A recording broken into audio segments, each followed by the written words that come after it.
I am here today with Denise Grupp-Verbon, who is a harpist, potentially a time-traveling harpist, based on that previous conversation. Yeah. Also does some stuff here at Owens Community College. Denise and I connected over LinkedIn. I think we're nerds of a feather, if I'm going to be honest here. Yeah. And I'm really excited because this is the first time you and I really have had a chance to sit and chit chat. So the Make It Happen podcast here, this is the place where I talk to cool people doing cool things. Denise, you seem pretty freaking cool. Anybody that's got a harp in the background. Well, there's two. You just can't see it. There you go. You're twice as cool. Very nice. Very nice. So we're going to talk to you about what you're doing over at Owens County Community College. Also, as somebody who's teaching harp in this world today where things are remote and everything else, probably some pretty cool lessons, no pun intended, that we could learn from you about all the stuff that you're doing in that space. So Denise, thank you for coming on, and it's a pleasure having you here. I'm very excited to hang with you, Michael. Oh my goodness, you might want to have your head examined. Well, it's okay. I admit to being fans of people, and they say, "Why are you my fan?" And I say, "Because I just am." So there we go. So we are both have been in the community college space, which is pretty cool. We also kind of got together at the Toledo Tech Loft here when they did the AAF mixer real briefly. But more than anything else, like today, let's get to know you just a little bit more. So tell me about Denise. How did you get to now? Wow, that's such a question, isn't it? When people ask you, I love how you said that. How did you get to now? Well, my sort of academic world was my life because my father was a college professor. So I grew up with students and grad students and professors. You know, I didn't know anything different. So the academia was part of our world as kids. I started taking harp lessons when I was 11. Oh, nice. And my dad drove me from the time I was 11 till I was 16, drove me 35 miles one way once a week for my lessons.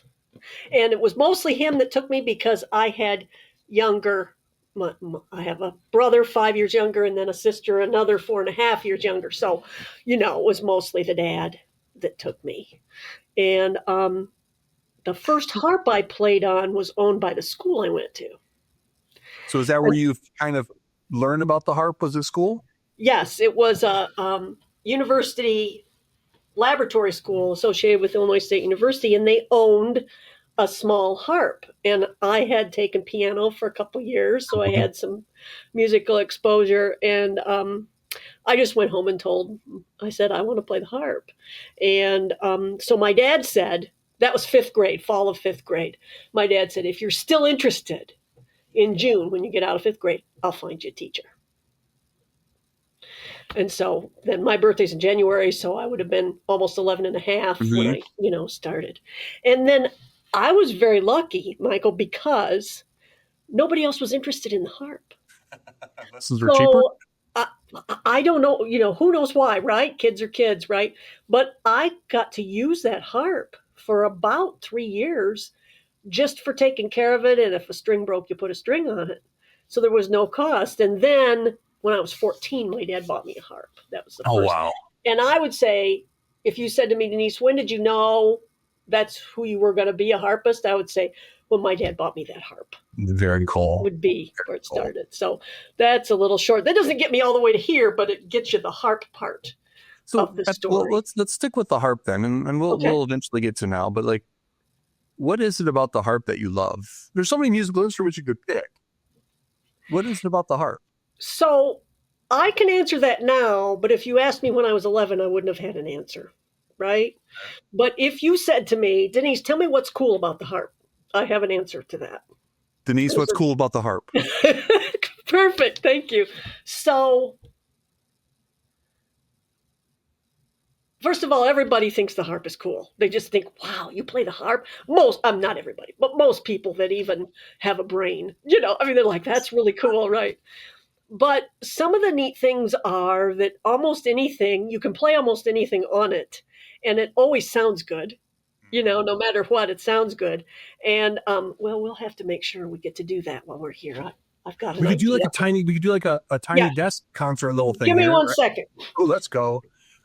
There's while you're doing that, there's somebody I have been exposed to on social media. He uses a cello to play like some of those old school grunge songs from, when I was a kid in the 90s. And it's phenomenal. I mean, I think the cello is kind of a beautiful instrument as well, right? Cello rocks. I mean, it's just cool. Yeah. Another instrument that requires some, carrying around. But yes. So one of the things that's cool about the harp is that it touches you when you play, so you have that vibration. Also, the sound you get from the instrument is directly related to the manner in which you pluck the strings with your fingers. So we're not picking on the piano, but you've looked inside a piano before, I'm guessing. Yes. Okay. So you push down the key, and when you push down the key, this hammer goes back like this and smashes against the strings to make the noise. Mm-hmm. What made the sound? The hammer that smashes. But when I play, it's my fingers that make the sound. Ooh, let's go. Okay, ready? Yes. Wait, let me make it so you can see.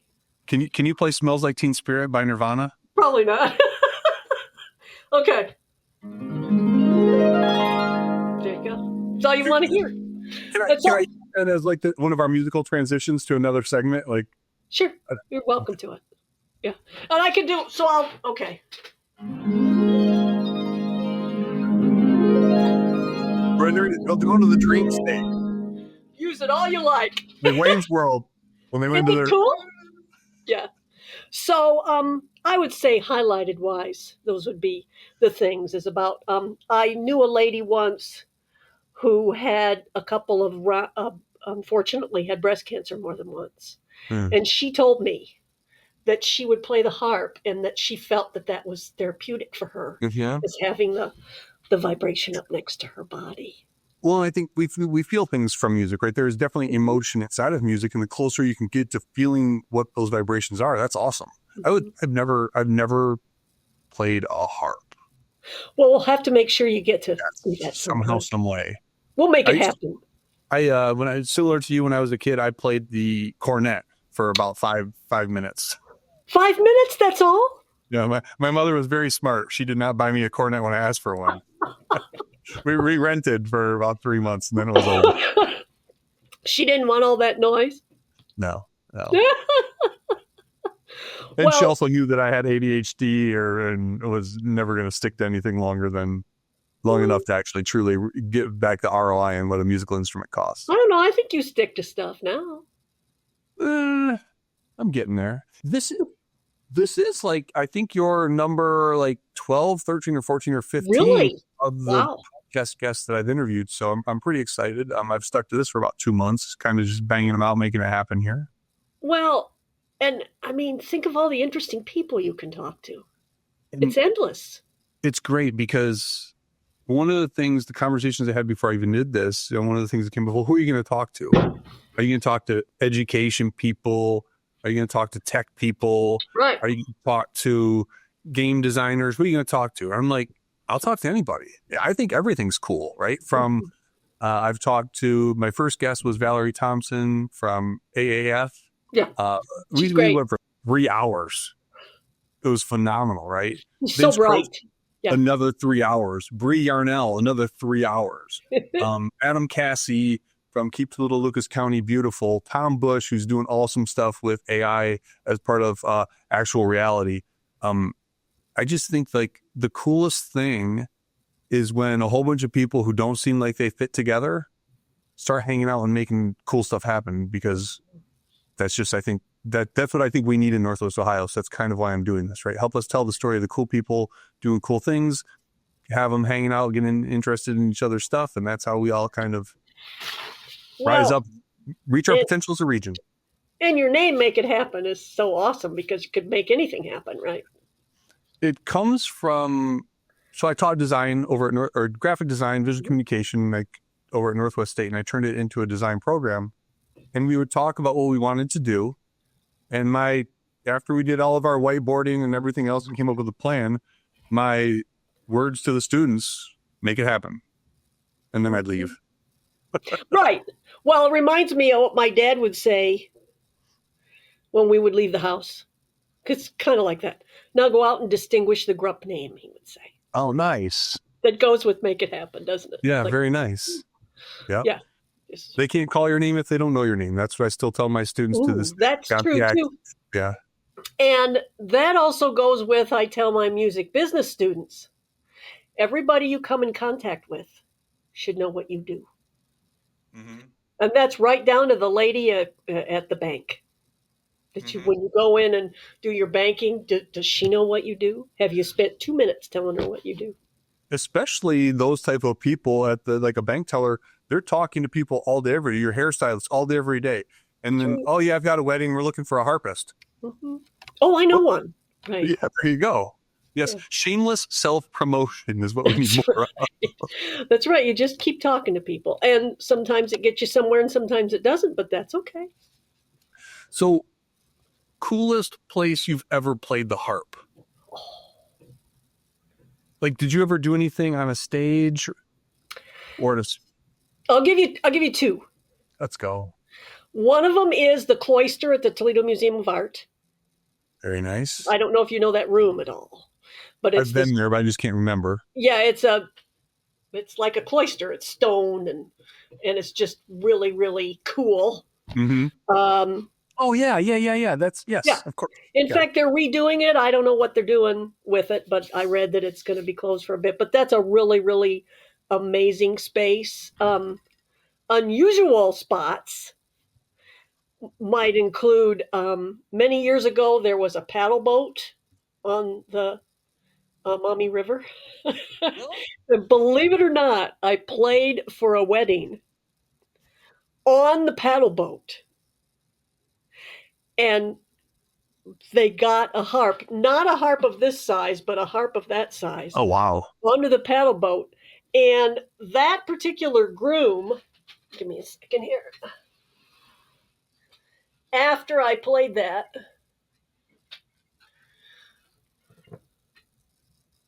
sent me, what is this called? Why can't I think what this plant is called? It's I'll get it in a minute. And I still have it. And it's like a long time ago. It's, it's the, isn't that terrible? I can't say the name. But anyway, I still have the plant that he sent. That was pretty cool. I know I said I'll give you two, and I lost I filled in with the paddle boat one, but... Well, you gave me something before the paddle boat. Did I? The cloister. The cloister, yes. But when I think of it, there was another one I wanted to share, but it's gone now. It'll come back eventually. It'll pop up. In the middle of the night, you'll wake up. Oh! I know. Well, one of the things cool, especially about a harp of this size, which is about 27 pounds, I can take it almost anywhere. Mm-hmm. And so that's pretty nice that it's reasonably mobile. Another really awesome place where I've played a lot of wedding ceremonies, and I play often in a duo with my husband who plays acoustic guitar. Oh, nice. Is out in Grand Rapids, Ohio, at Nazareth Hall. Yes. They have a really cool grotto out there. And it's a really, depending on the weather, of course, but it's a really beautiful spot to play. Grand Rapids is kind of a little bit of a hidden gem here in Northwest Ohio. There's lots of them. Yeah. So Harp picked that up at an early age. You continue to love it right now. How did you get to where you're at Owens? So going back to the whole, academia's part of me, a number of years ago that we might not say how many, Owens was having a adjunct teacher fair. And they listed, how they do this every once in a while, and they listed the different areas of study. And so I took my resume and I went out to the adjunct teacher fair. Nobody was looking for music teacher. Music was not listed. Music did not have its own department then. It was part of humanities department. There wasn't a major yet. But I went, I filled out the application, and I started bugging the lady that was the chair of the department. And then I love this story. You'll like this story, Michael. when I got an interview, they needed the first class I ever taught at Owens was a piano one for non-majors, which is, a beginner's class, right? That sounds amazing. It met one day a week for 50 minutes. That was the first class I taught. So the lady who interviewed me for that job, who was the assistant chair of the department, she says to me, "So, you're a performer. What makes you think you can be successful in the classroom?" And I said, "Well, because music is all about performance." Nice. And so, kind of that, grew into doing other things. I taught a lot of, I taught piano class and music theory, and eventually there became a department with majors in music because we didn't have that at first. Then I was involved in writing and developing the music business technology degree, which is the Oh, what's first of the that? it's the first of the 5 technology degrees that we have at Owens. So What is it? students Music study business technology? music business technology Of course. Yeah. is the earliest of the 5 technology degrees. We have music business classes. They learn to use, they have audio recording. They do, they learn to use Pro Tools. They learn all these different things. And I'm not the technical girl. So you're asking the wrong girl if you want to know a lot about the technical part. But I was instrumental in getting that degree going. It started out just as a certificate, Mm-hmm. and then it turned into a degree, and that was the first degree that required internship. Really? And the first interns that I placed were music business technology interns in spring of 2012. Okay, so not forever ago, but I mean, still 12 years. That's a while. 13 years. Well, so now I get to toot my cornet. Let's go. Starting then and going up until the semester that we're in right now, I have placed 205 students Wow. in internship experiences, which includes a few honor students in capstones, but that's part of the, and I actually have some statistics I actually wrote down recently. Um, because that music business program was the first one to place interns, my number for interns in that program is 76. Wow. And then over time, from that spring of 12, these other programs were redone and turned into having an internship requirement. So now we have 5 programs within that creative arts and media department that the 2-year degree requires an internship. So you got animation, broadcast media technology, music business technology, Mm-hmm.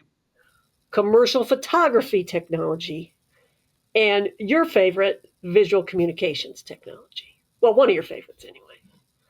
So all the students in all of those programs, if they choose the 2-year terminal degree, Mm-hmm. I have to do an internship. And That's awesome. I get to place the students in those experiences. That is so awesome. It's awesome. I love how that came from music. I love how that just came from like, if you would have, if someone would have probably come to you and say, "Hey, Denise, we want you to be in charge of internships here for these classes." Maybe not that exciting as an initial sell. I'm not exactly sure, right? But like the fact that it was tied to something that you were passionate about and you built it in your space and were able to transfer that to others, that's awesome. That is innovation, right? Taking something that I works in guess it one is. I spot. hadn't thought of it that way, but yeah. Yeah, I mean that's because this is just me being me. Like the last place I thought the internships would maybe occur would be in music business, right? I thought maybe it would start in like a business program, a general business program, or like one of your science programs, something like that. But the fact that it started in business is pretty fascinating. Well, so in those in that music business area, there's a lot of variety of types of internships students have done. Sometimes they're over at the Owens Community College radio station doing programming or development, right? I've placed interns at theaters. Very cool. I had an intern at Valentine Theater one time who was involved in a lot of productions, did a lot with promotion, went around and took the flyers about the shows, whatever it was. I placed interns with recording studios, sound and lighting companies. So there's a lot of things that you can do that are somewhat surprising, and I'm, of course, always looking for new ideas of possible sites for any of the programs, to give opportunities to the students. Because there are tons of jobs on the business side, right? It's like all of my friends who are musicians, there's only so many chairs, if we're being honest. But on behind the scenes on the business side, there's tons and tons and tons of good paying careers. Yeah. And you can still be doing music. Absolutely. So Absolutely. what's your title then in Owens? I am the, it's kind of long, but I am the internship manager for the School of Liberal Arts. Very cool. And then I also have the privilege of teaching a music business class or two each semester, which is awesome because it keeps me connected with the students. Mm-hmm. Yeah. And I know you get that. Keeps you young. Keeps you young, right? Well, it keeps you on top of yourself, right? On top of your toes or whatever you want to call that. It's like, Well, I love it. One of the reasons I love teaching, you talk about the performance part of it. I used to think that it was because I love learning, but I think I really just love being the center of attention. I was the first male grandchild on both sides, so like I'm oh. just yeah. I tell it to people, they're like, "Oh, now we understand you, baby. We understand what's wrong with you." But that part of like these young people that come into these spaces, they just have just a different perspective and a view and knowledge and experience that I can learn from. And I love that. I love that.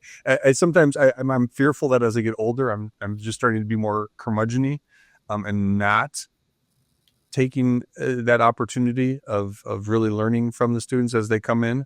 But I'm really being aware and conscious of that. Like these people that we're interacting with, they've got 18 years in a world, 20 years in a world that is completely different than ours.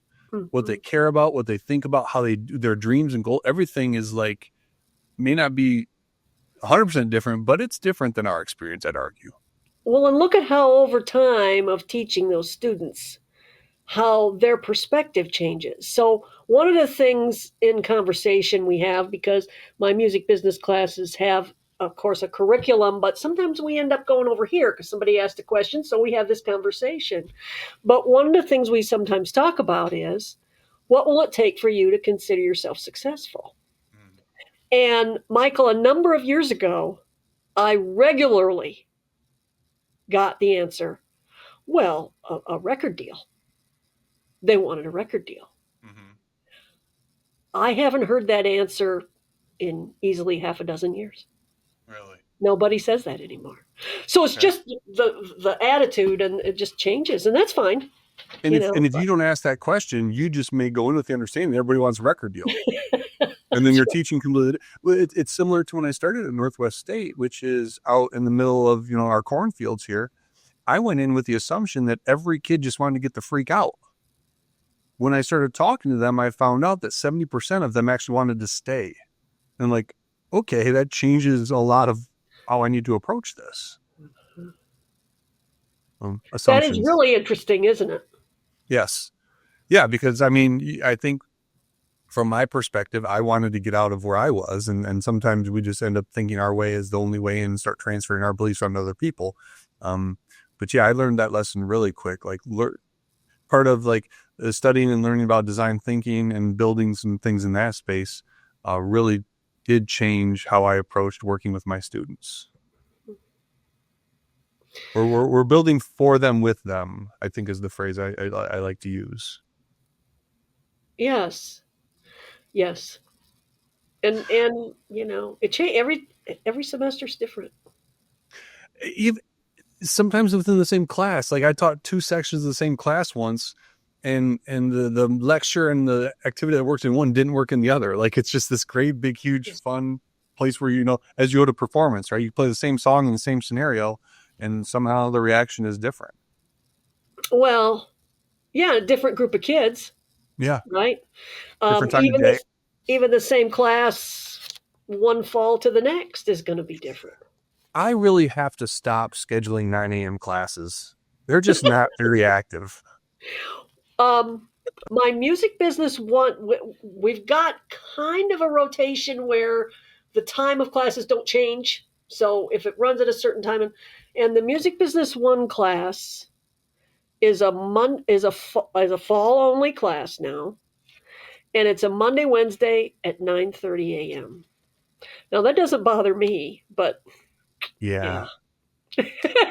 And I'm such an idiot because my first year at Monroe County Community College up the road Yep. in Monroe, I signed up. I fought my mother for years about getting up for school to the point where I got to the age where it was just like, Mom, I'm not going today. I used to fake stomach aches and everything to try to stay home. And then finally, she couldn't control me anymore. Mom, I'm not going today.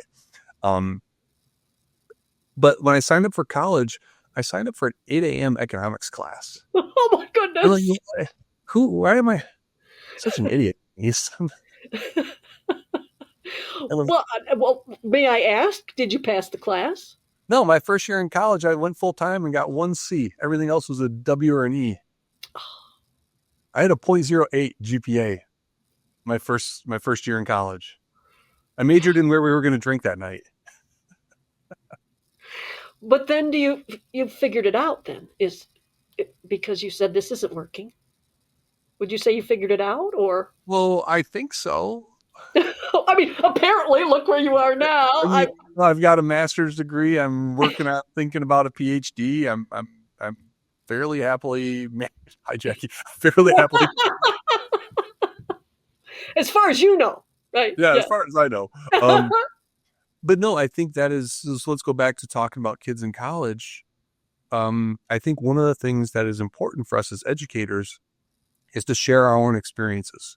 Oh, absolutely. Because they may see us standing in front of a classroom and we dress appropriately and we come off as prim and proper, and maybe they don't know how really just messed up we all are. Like, I love telling the story of how it took me 8 years to get through community college, just trying to figure out what I wanted to do and how to do it. Because we're in, especially in the space right now where, as funding has changed and everything else like that, it's all about these pathways and getting kids to graduate as soon as possible. I think I really benefited from being able to wander. Because you got to explore different things. Yeah. I know what you mean. Yeah. So like now as a teacher, whether I'm teaching Adobe Photoshop or whether I'm teaching Java or different technologies, I've got a whole bunch of different experiences and a whole bunch of different knowledge domains from different fields where I can use that to better connect to students and help students, one, help maybe figure out where they want to go, but also I just have stories that I can tell about experiences within those different industries. I see. I do understand what you're saying, and really, I find that I use real, especially in the music business classes, I use real experiences about whatever it might be. I change the names, I change the dates. I make it so that innocent. you can't, right. Protect not so innocent, maybe. But I tell the stories, whatever they might be, and they're real stories, so that students can see, how did this come to be, or whatever it was, But that's awesome because you have this variety of experiences. You can apply them. You can tell the stories about them, and they can be good or bad stories. Oh yeah, my failures are awesome. Mm-hmm. I've had some spectacular failures. But look at what you learn and what your students can learn from the stories. Yeah, it's true. Sometimes we don't. It doesn't make us feel very cozy to tell the story, but yeah. I mean, at the end of the day, I think it's our ability to go through the dumb stuff and the failures and come out on the other side without realizing it didn't destroy us. So like, true. One of the things I know, so my daughter playing around with video game streaming and stuff like that, She's an amazing Fortnite player. She's just amazing, right? She's got that reflex. She's her eyes. She's really good at it. And I told her the other day, I was like, hey kiddo, why don't we stream you playing Mike Tyson's Punch Out and why don't you get beat up? Right? Like that might be fun having you play old school. And she's like, Dad, I can't do that. If I get beaten, look stupid, and my classmates see me, oh my goodness. And I'm just like, oh, that broke my heart. Like, You hadn't thought of that, yeah. What grade is she? oh, she just turned 13. Okay. So yeah, we can't be embarrassed. That would be bad. no. I have to turn down my radio when I drop her off at school because I'm usually listening to like a podcast or something, and she's like, Dad, I don't want people to hear. That's funny. Isn't that funny? For me, getting dropped, my dad smoked cigars. "Ooh, And in fact, when my mother cleaned his office in our basement, which was done in the early 70s, so it was all the paneling, how yes, we did it. my grandmother had that den." Yep. And my mother, I'll get to the point in a second, but my mother tells about washing it and just those walls were just black. But my story goes with school is, and this is kind of sad, but it's just a fact. I would get dropped off at school. I'm at my locker, whatever, and fellow students would say, "Your dad brought you to school today, didn't he?" Oh yeah. Because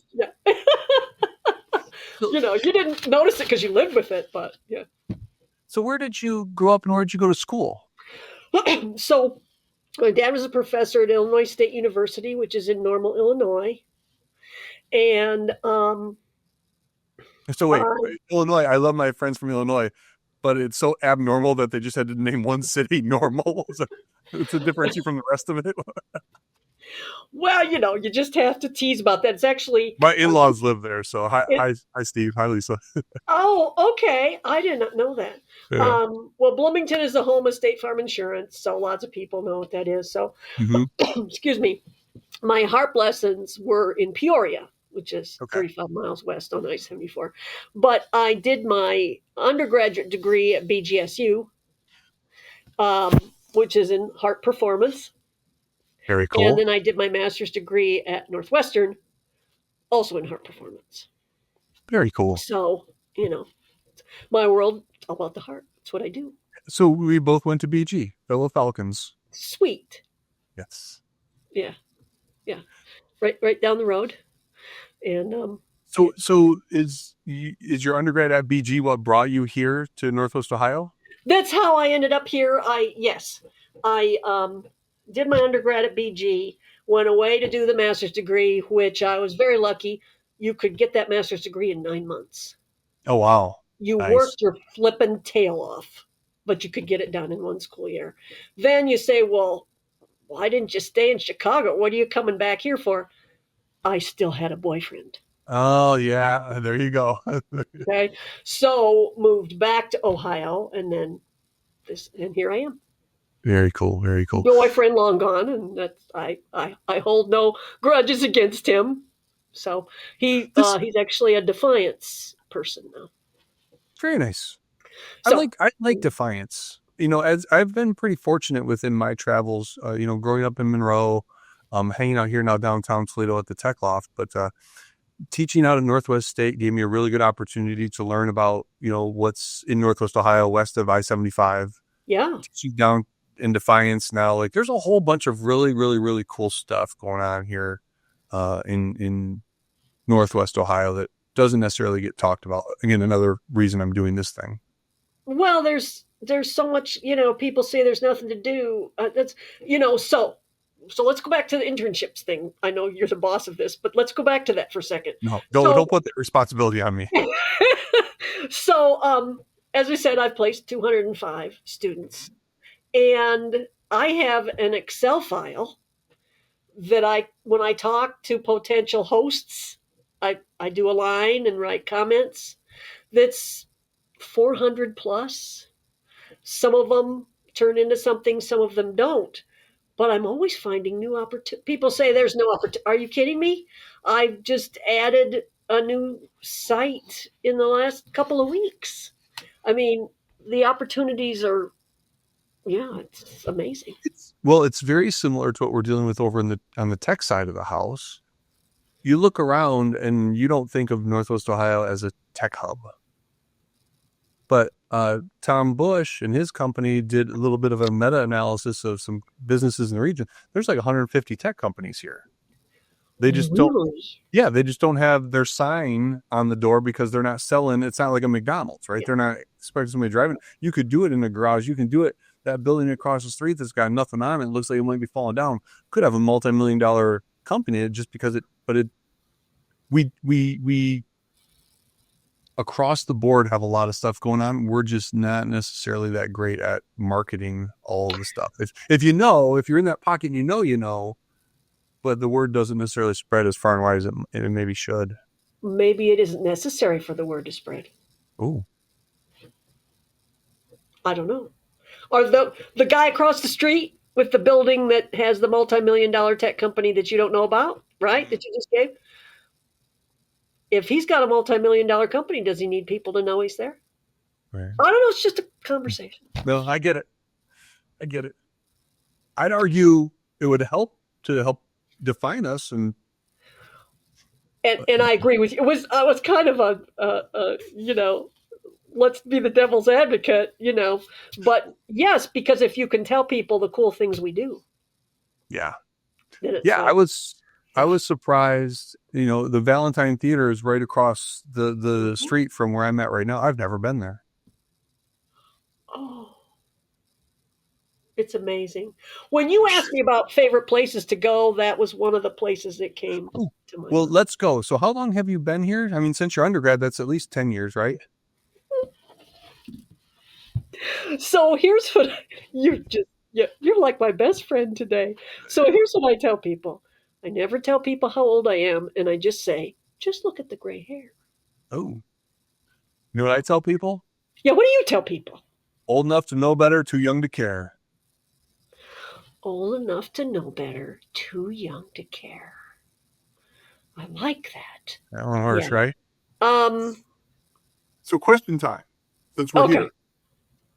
You are in charge of, somebody's coming to Toledo, Northwest Ohio. Okay. And you're in charge of giving them the Denise GV experience. Okay. What do you do that day? Where do you go? What do you see? Okay. So I'm supposed to show them the city. Yep. Okay. From your perspective, what you think is cool, not what they are going to think is cool. Okay. Do I get to presume that it's a nice day weather-wise? Can I have it be a nice day? Okay. Unlimited budget. Oh. So not like at Owens or any other college. So the first thing that comes to my mind is driving them through the Old West End. Okay. And seeing all the amazing houses in the Old West End. And telling at least about some of them that I know that are named after historic people. Like the Libby House or the De Vilbus House or some of those big companies that founded the city. I think Old West End would be. I'm writing this down because it's a really good question. I'm actually wrote down make an Old West End documentary. Well, I'm telling you, they got a lot of people that Old West End is awesome. It's totally awesome. What else would I show them that's amazing? Oh, I probably might see if I could get in over at the Valentine to show them around over there. One thing about the Valentine, I don't know how much you know about the history, but the nonprofit revitalized it a number of years ago.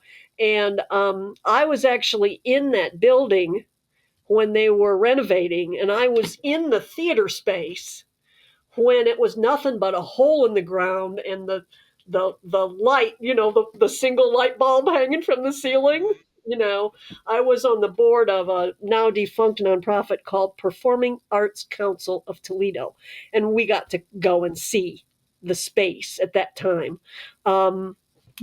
So we had Valentine, we have Old West End, and I hate to give all the obvious ones, right? Everybody's going to say Toledo Museum of Art, but who doesn't know about the Toledo Museum of Art? Everybody's going to say Toledo Zoo. Doesn't mean these places aren't cool, but haven't we been there, done that? But I love those places. West End Valentine. I should have started writing as soon as you asked me because I had another one. Go ahead and see if we Well, can spark my where would you brain. go for breakfast, lunch, and dinner? Where are your favorite places to eat here in the Well, town and uh, beyond? for breakfast, it's very local. It's on Alexis Road, and it's called Star Diner. Oh my goodness, the You know plates of Star Diner? oh yeah. There's one. I've been to that one that you're talking about, but I've also been down to the one over in the one in Maumee, and like a plate of food this big. It's phenomenal. Well, and it's breakfast, lunch only, and it's Mhm. it's like this, and And they yeah. serve a ton of people. Like that Oh, place is the always place is just busy. oh, Oh yeah, amazing. I would go to Star Diner. Gosh, where else would I go? So we got breakfast. Um, Where's lunch? lunch is really hard. If I switch to dinner, Oh, if- and you say that I don't have to pay, no, it's all free. I I'm got not paying two. either, so you know I'm not paying either. I know you're not. I have two for that. Okay, One of them's down the perfect. street from you. It's Giorgio's Never been. because and it's a very fancy gourmet restaurant, but you'll Mm-hmm. never have a bad meal. I've known George and Chris for years. It's awesome. That it would be amazing, an amazing place for dinner. And well, I keep thinking of places that aren't there anymore. Oh. Giorgio's and probably my favorite is the Beirut. Ah, yes. Okay. If I had to pick one, which is not a lunch place, but I'd probably for dinner I'd pick Beirut. For lunch I'd pick the Old Bag of Nails. What the heck is that? Old Bag of Nails is unfortunate. It is not local. It's a chain, but Okay. it's right across the Cherry Street Bridge. Okay. You haven't discovered it yet. No. So like I just started hanging out downtown Toledo, like when Chris started making this tech loft thing happen. Yeah. Again, I have Monroe, White House, Archibald, Defiance, Napoleon. So So if I'm on you a go down go cross the Cherry Street Bridge, cross the yep. river, and you're driving along, and it's on your left. Okay. And no, it's not local because I know you were asking for local, but it's really open. It's right on the river, and it's just really fun. Another place I would take people would be that new Glass City Metro Park. You just it's right there on the Ribbon. other side of the river. It's just so beautiful, and there's so many places to walk there. Any Metro Park, really, but Everything. that's. I'm actually only from Tech Loft. I live like 10 minutes from you. So yeah, across the river to go. Lots of times, if we decide we want to go for a walk in the park, that's the one we go to. It is Nice. just huge and lots of space. That's a pretty new metro park. I mean, Where the yeah, ribbon's at, the ice skating and where the those. ribbon is, yes. Okay. And I don't do ice skating. Do you want to know why? Sure. Hopefully it's a story of I hope that you'll appreciate it. So my answer to that, it would be the same answer for roller skating, is I don't participate in contact sports. And that's a contact sport because you could have contact with the ground. fair. And I have to have these to do what I do. Yeah. Yeah. So, but yeah, Yeah. that the ribbon is, I guess, very popular. People come from all over. Yeah. We have a lot of cool stuff here for sure. For Oh, sure. it's amazing. Yeah. So yeah, so now that I'm downtown, I'll be hanging out downtown quite often this summer. I'm on a mission to go to every restaurant in downtown Toledo and either have a burger or a beverage, depending on the time of day. A good food place is Focaccia's. Yes, I eat there. Isn't that in your building? I think so. Sort of. We Really did. good Yeah. food. So we did breakfast there, and this is something you might be interested in. So I shared with you the essential skills for the future of work document, Yes, yes. and And I know you talked to Mike Sander about it too. yes, I've been talking to multiple people about coming together around the illuminating and educating our kids in all of the things that are and everything. We had a breakfast meeting there with a few folks. Valerie Thompson, who is working with the Mad Av Collective, Mhm. specifically to do some work for providing like almost this internship for freelancing type I'm program. working on getting together with her to Oh, so fabulous. I can do the thing. Yeah, Yeah, she is so awesome. And then she's awesome. oh geez, Dave and Paula Schoaf, who are Cool Cat Science, Oh, I they're don't doing know that. they're doing STEM education for I believe K through fifth grade, or is it fifth through eighth? One of the anyway, somewhere in there.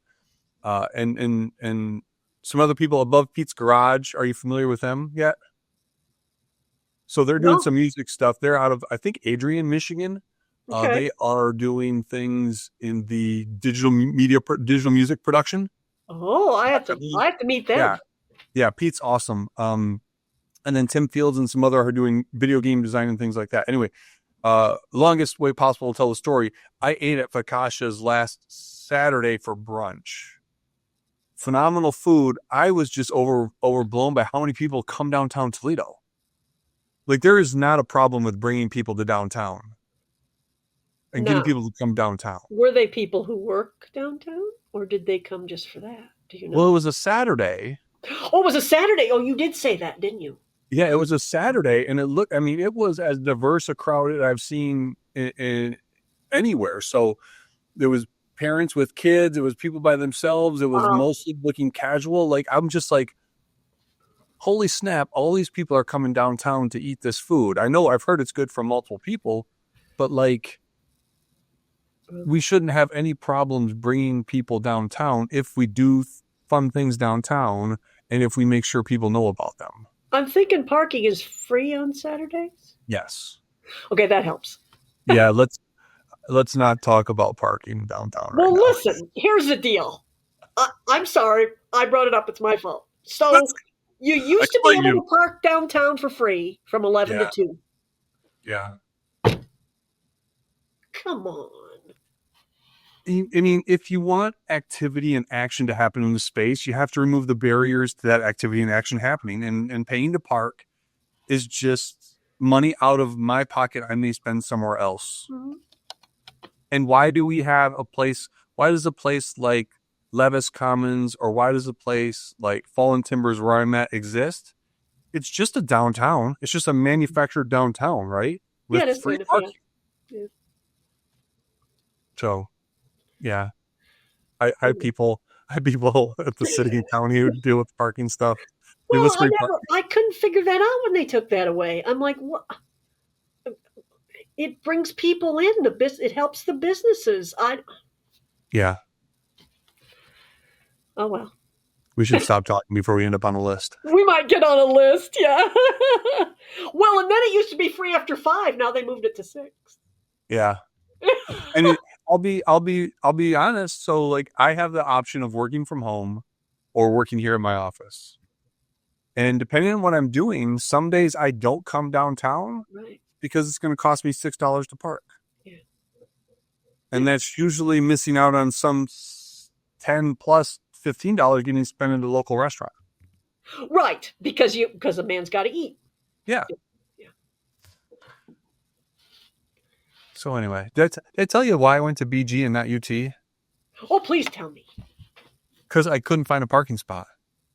Uh, Like, I went to UT to try to just meet with them about my master's or no place. about doing whatever the program. And it was hard to park. And I actually, and this is back at when I was, a little bit more brash and ridiculous when I was younger. I actually dropped a semester at my classes a semester at Monroe County Community College because I couldn't find a parking place. I've had a Really? real problem with parking. Yeah, I seriously dropped.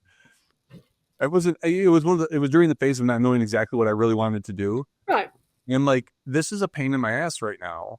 I don't know why I'm here. It was just the straw that broke the camel's back to be like, yeah, I'm not coming back because I couldn't find a place to park. So parking matters. I'm a little ridiculous, Denise.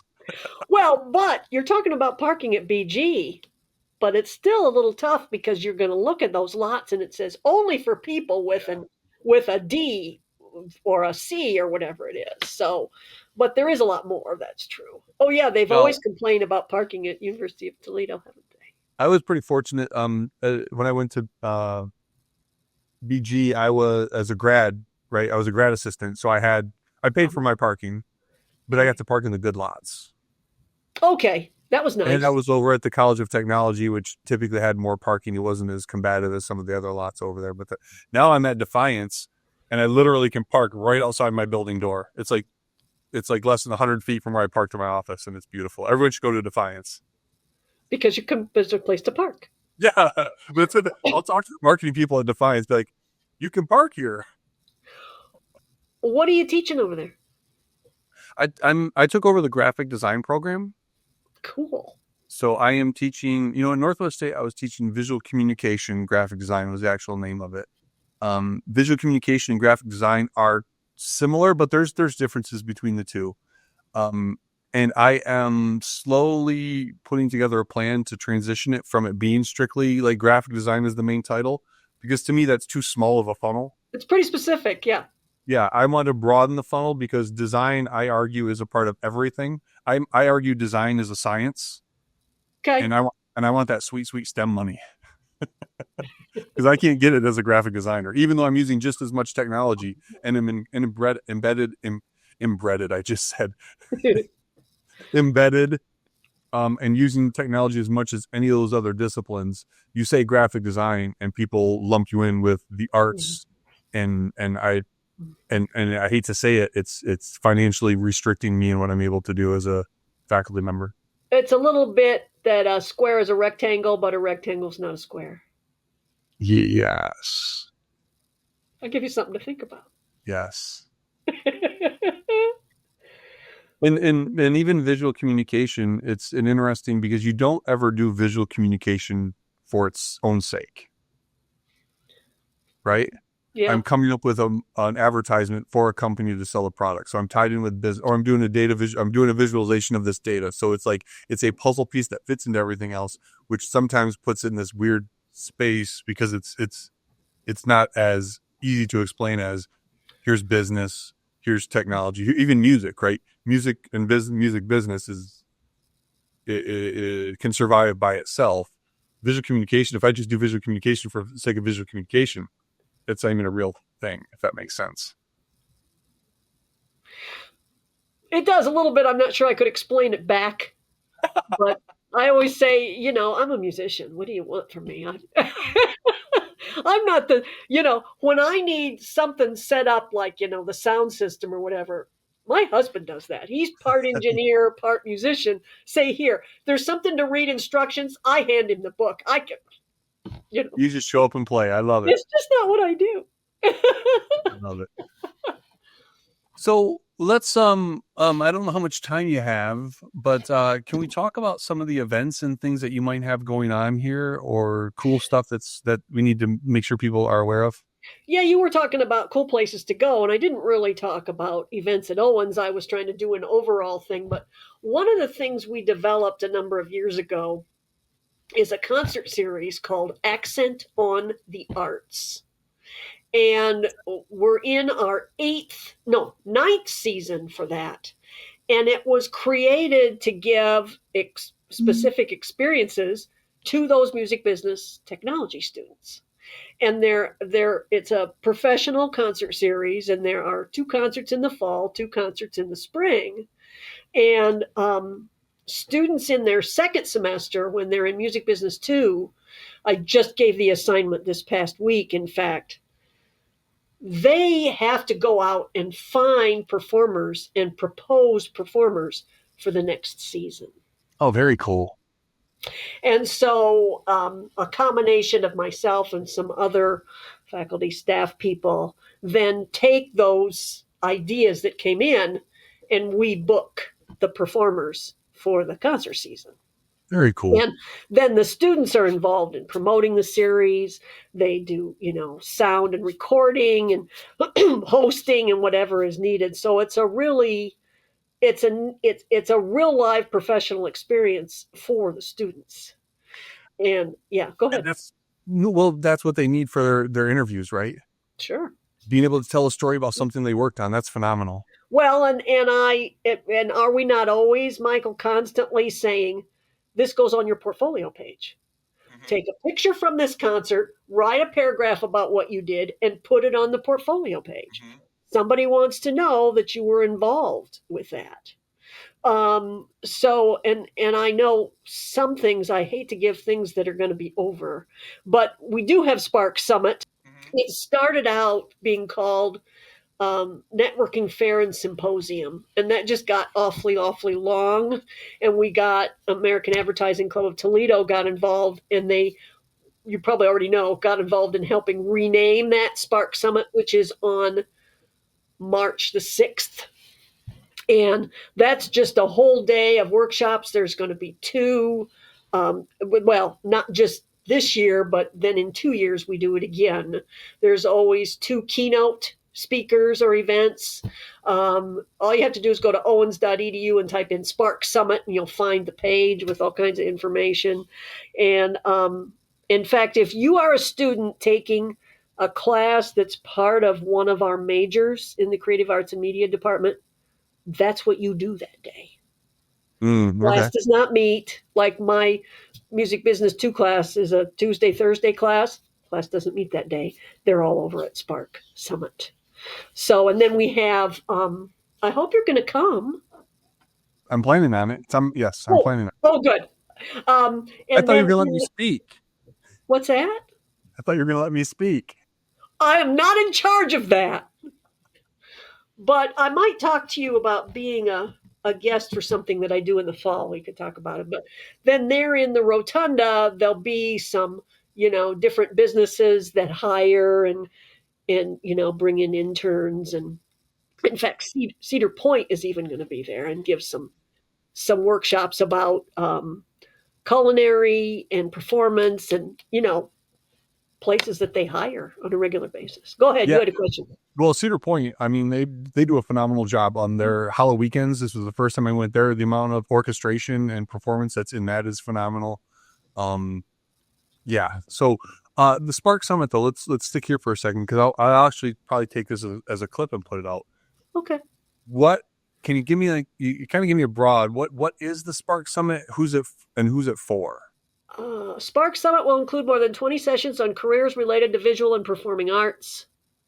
Program-centric sessions will relate to majors in the Creative Arts and Media department. Attendees will be able to meet educators and professionals from the fields of graphic design, animation, photography, recording arts, broadcasting, theater, music, and fine arts. So it's just owens.edu/CAM, like Creative Arts and Media /Spark Summit. Doesn't cost anything. There's a place on that page where you can register. I think there will be a food truck of some kind, so that you don't starve. You'll be able to buy some lunch when you're there. What else you want to know about it? It's just a wide variety of workshops. I'm giving my sort of standard, what is it called? Let's find it. Planning for your internship. Okay. And then I'm also doing one. I'm working with another teacher, and because you're always trying to think of what can we do that would help. And one of the things I'm fascinated by is the inability for people /students to communicate. Yet we carry it in our pocket. So I'm doing a session with a colleague called Here I Am Communicating. Okay. To try to just talk about that, what the problem is. You can't hit reply to an email. It's in your pocket. Yeah, that's a real big problem. I don't know if how the emails from students that you get, no subjects, but then I also am getting emails with no subjects from some of my colleagues, and I'm just like, okay. But no one ever taught us. I mean, think about it. Unless you took maybe a business communication class, nobody ever taught you how to write an email. No one really taught us how to even organize these digital spaces that we're in. It's just like, here's this thing, do something. I don't necessarily want them to learn how. I want them to just do it. Okay. Baby steps, right? I understand the how, and it's important, but I would just like them to reply. Yeah. So we have a couple of fun things planned, but I don't want to tell you what they are in case you come to the session. I will. I'm hoping March 6th is a what? Thursday. It's a Thursday. Okay, so I have class. I may just cancel class, or could I bring my class with me? Absolutely. That might be fun. Absolutely. And you can go on that page and they can register to attend. We'd be glad to have them register. What class would you be teaching that day?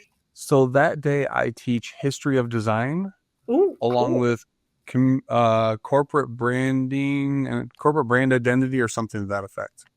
I don't know. Um, I just teach it. I don't know what it's called. do you think I do just you show up. think do you think they would come to Perrysburg to go to Spark Summit? I mean, if I incentivize them to say, hey, we're not going to have class on Tuesday because of the travel time, there's ways to get college kids to do things. Food is usually a good way. So if I say, hey, there's a food truck, Yep. yeah, I'm actually looking to bring them up here. The history of design class and even it's a lot of the same students in both classes and it's the Okay. same day. So I'm thinking about bringing them up to go to TMA, to the Oh, music yeah. art. So Well, now that parking's free. is it? Oh, yeah.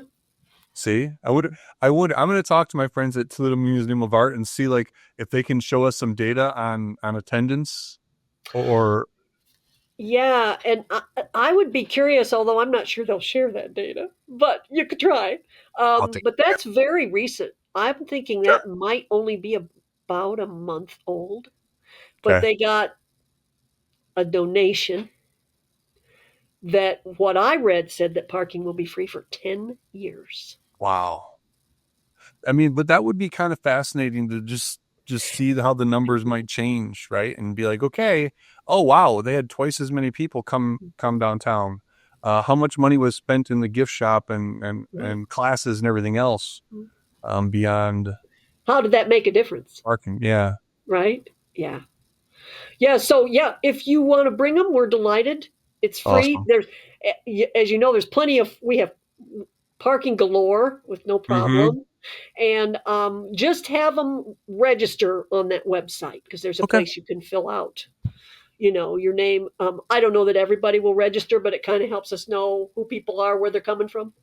Well, and you need to show data on your end too of Yes. you putting on this event, and you'll get more money next year for 2 years if it does Well, well. being able to show, well, we brought 20 people from here. We brought, Mm-hmm. because we're bringing in, lots of times some high school classes will come, people from different. Oh, we'd be thrilled to have you come. Bring Oh, them. I'll see what I can do. No See what you promises, can do. but I will do my best. So Is there anything else we should cover? I mean, we've been talking for an hour here. I know we have proof that we don't have any problem with subjects, right? Well, no. I'm kind of looking at my little, because I've been scribbling as we've been talking. I'm gonna study this StreamYard. I think it definitely has possibilities.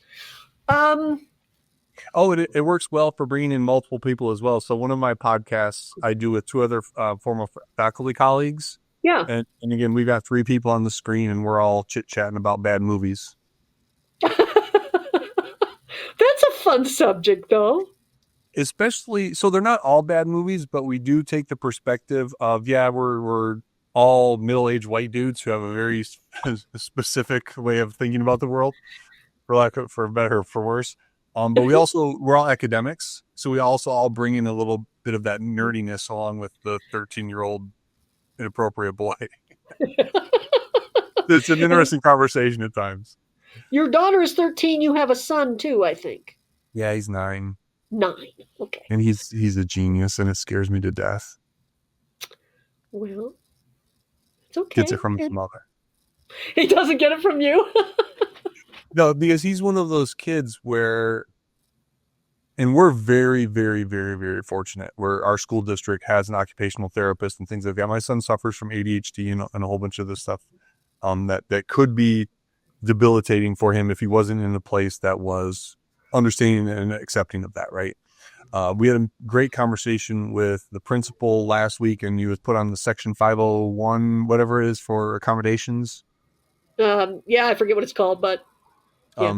But so we're sitting there with a meeting with the principal, and we're talking. Yeah, he likes I'll put on Daniel Tiger in the morning, and that kind of settles him down because it's a relatively chill show. It's like the Mr. Rogers version, and that to help kind of help him focus.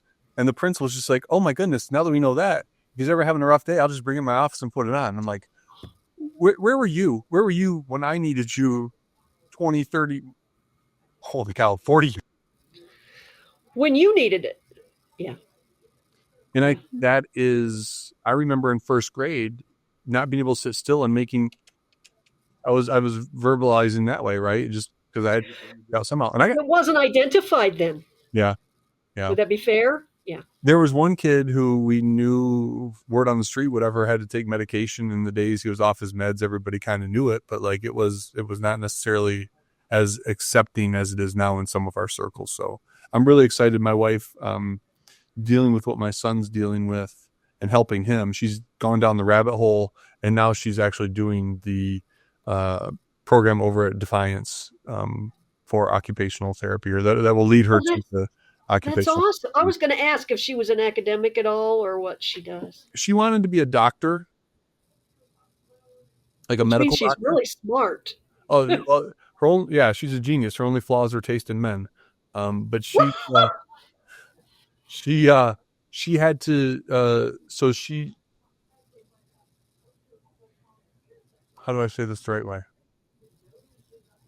I don't want to get you in trouble. I was just interested. No, I want to tell the story accurately. So, like a lot of like a number of young women that I've met, their lives sometimes are tied too closely to decisions that they make with men. Oh, I see what you mean. Yeah. And she had a child, a beautiful, wonderful, my oldest daughter. I've been with her since she was 3. Phenomenal kid. Would not change anything, but it did change the trajectory of my wife's life. So I think a Understood. lot of moms put what they want to do on hold for their family. Yeah. That's just been the expectation forever, right? Yeah. Not so unusual. And Yeah. even when my wife wanted to be a stay-at-home mom, not because of like she didn't have other dreams, but that was just one of the things that she thought was important. So she's been a stay-at-home mom since my son was born. And Okay.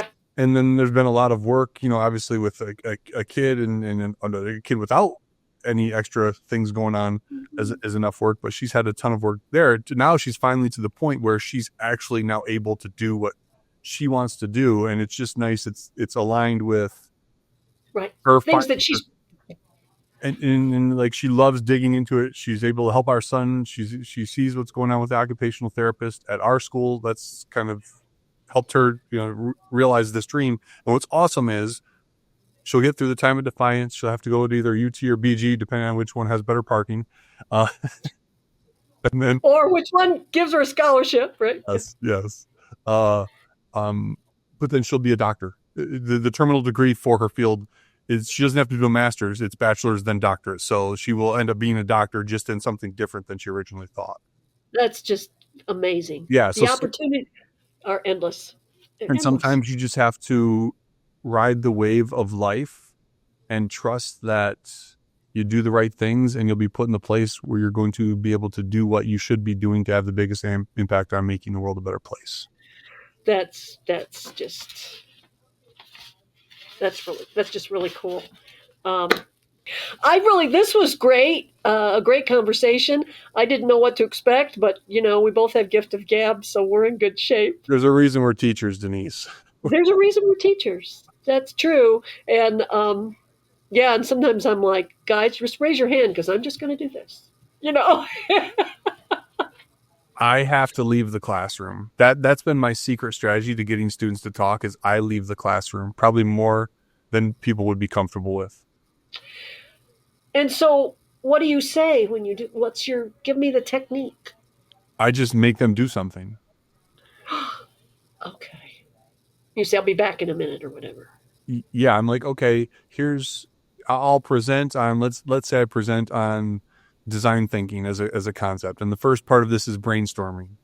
So each of you will use the example. We're going to build a game room on campus. Here's 3 rooms, divide up into groups. Go look at this space, divide it, draw it up. I either send them out of the classroom. I do a lot of this. I will change the scenery, right? Because you sit in the classroom, here's the chairs in a row.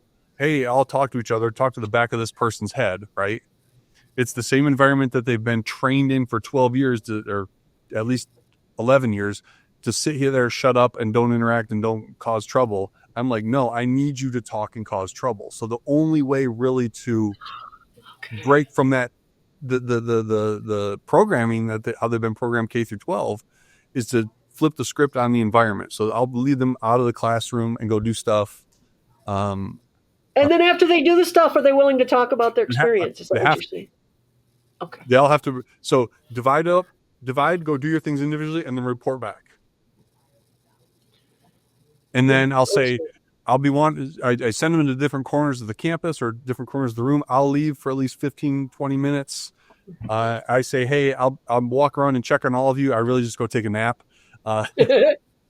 And then I bring them back and I make them report back to me, because like, I hate it when I say, and I fall into this trap sometimes. I'm like, okay, this class is going to be different. Y'all are going to get opportunity to talk. And then I lecture for another freaking hour. Yeah. It's like, they learn really quickly that I'm just full of BS at that point in time. They just got to, bear with me until I stop talking, and then they can go home. But it's really, really just, you have to make it a different experience for them, and you have to make them responsible. And it's just like, it's very similar to online discussion boards. So you said you've taught Harp online, synchronous. But live. Yeah, live. It's live. Yeah. But it's very similar to discussion boards in asynchronous online environments, where 250 words, reply to your blah, blah, blah, 2 posts, replies, whatever. All of those rules and all of the instructor interactions actually stifle the conversation. We get in the way by saying too much.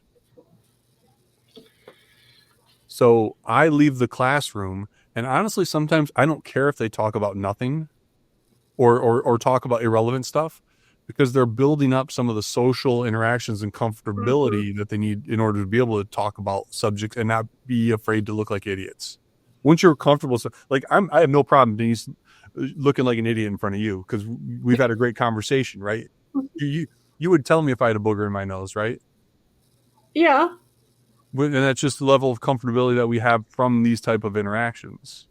Students don't have that. So even if I leave and it's a class on design thinking, and they end up talking about what they watched on TV last night, at least they're starting to communicate and collaborate in a way that You're communicating. Yeah. And I just get in the way, as you can tell from me talking nonstop for the last 5 minutes. And I've had a lot of success with walking into a room, a classroom, having an idea, throwing that idea on the table, and telling the students, go make it happen. Because I know from having good conversation with them what they're kind of interested in, right? For me to be able to pitch to them the idea that we're going to help the college design a game room, that was easy. Because it was a fun thing that they got to do. When I pitched the idea of, hey, we're going to redesign this space, because at Northwest State, we didn't really have a student union. It was all bought into this idea of being a commuter school, right? People just come and go to class and leave. I'm like, no, if we get them here, we need to keep them here because they'll be the most successful. One of my classes actually redesigned one of the spaces to be a student union style space. And is there a place you can get something to eat in the whole bit? Oh yeah. Yeah. And it's hyper adjacent to the library and student services. I'm like, let's put people, by design, let's put it here where they are the resources they need, not some other wing of the hallway or the college or end of the college where they're not visually. Well, you're turning it into a hub kind of a thing. Yeah. Well, and it was really 2 reasons. Number one, that was the place where that the most adjacent to student resources. Number 2, it was the place all the administration walked past. So when they saw, like, to try to foster communication between our administration, even our faculty, right? So many faculty friends and administrators, we sit too much in our office and wait for people to come to us. I wanted a space where students could be working, collaborating, hanging out, and our ilk could go have conversations with them on their terms instead of waiting for them to come talk to us on our terms. Comfort. Yeah. Comfort space. Yeah. So, I don't know. I just like doing stuff. And it just goes on and on. And there's always something new. I can't wait till we go off camera. I'm going to tell you about the super secret project I'm working on at Defiance right now. Okay. Should we end so we can share our secrets? we can certainly end. I just was so excited to be part of Make It Happen.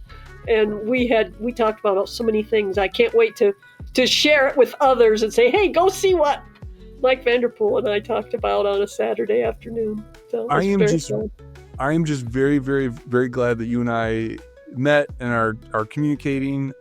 You are somebody who is helping in the space. I know we desperately need helping our students connect into real world places where they may find careers, learn and do and come up with stories to tell in interviews about challenges and opportunities and things that they've done. So I'm just really, really glad that you are as cool as you are, and I'm glad you're doing it here in Northwest Ohio.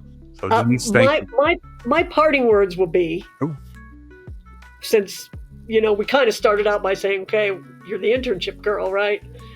An internship is the opportunity to apply the skills that you've learned in the classroom. Experiential, an experiential thing with the skills. It's all fine to do in the classroom, but going out and doing it, that's awesome. Thank you for doing what you do, Denise. Thanks, Michael.